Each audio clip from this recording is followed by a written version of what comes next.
So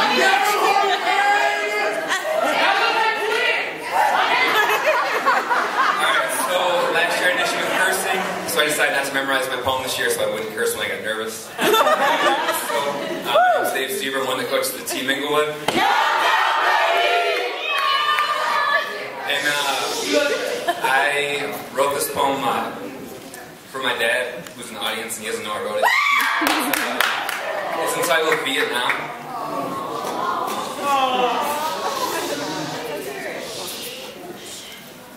You got it. You got it. You got it. You say it all came back in an evening, in front of the TV. Winter 2003. Iraq war about to start. Platoon was on. You had not let yourself go there since 1970. You let yourself go there that night.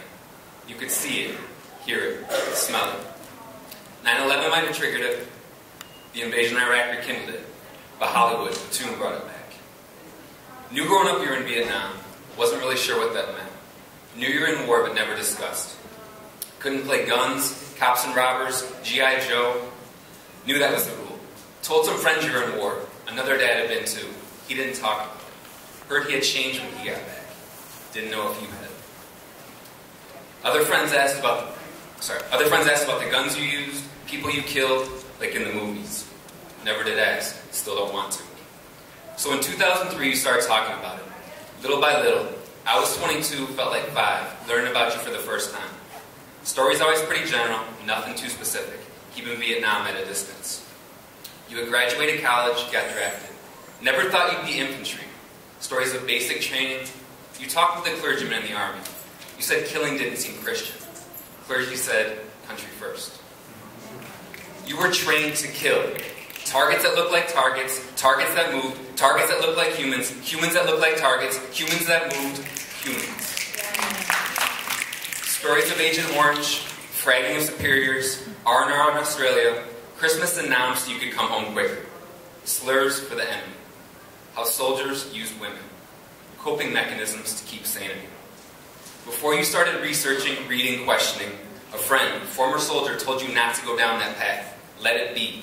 You had to go down that path. Now you speak, write, converse. You talk to soldiers home from Iraq and Afghanistan. Stories from them too similar to yours. You see their ghosts. Motivate you to talk to teens about the realities of war and the military. Some people don't want to hear your voice, words, writing. Say things like, your dad is the only soldier I know who feels like that. Other soldiers they know don't talk or complain about war, death, or killing. They don't know other soldiers back from war are killing, overdosing, abusing themselves. War veterans have the highest suicide rate. You told me you thought about it. Soldiers are trained to kill, survive war. Not retrained on how to survive after war. So many don't talk. You tell me. America teaches that war is necessary. Many soldiers have to believe that what they did was necessary. Yet you speak out. Many soldiers fear saying the things they did or saw out loud. Fear of saying what happened may make loved ones distant. That no one can understand what was normal unless they were there. You teach me that for a soldier to speak out against war is difficult. You say war is slavery. In 1970, you had 3 choices. Jail, leaving the country knowing you couldn't return, or war. You said you weren't brave enough for the first 2. People need to know this, so you speak. It's not easy to do what you do, but I thank you for the difficult path you choose. Soon, I will be a dad. I have your path to follow. It's easy to sit back, believe what you are told. It's difficult to do what you believe.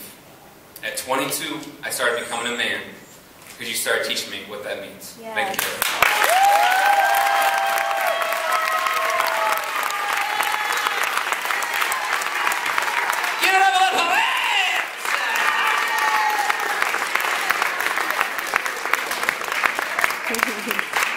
Good job, baby.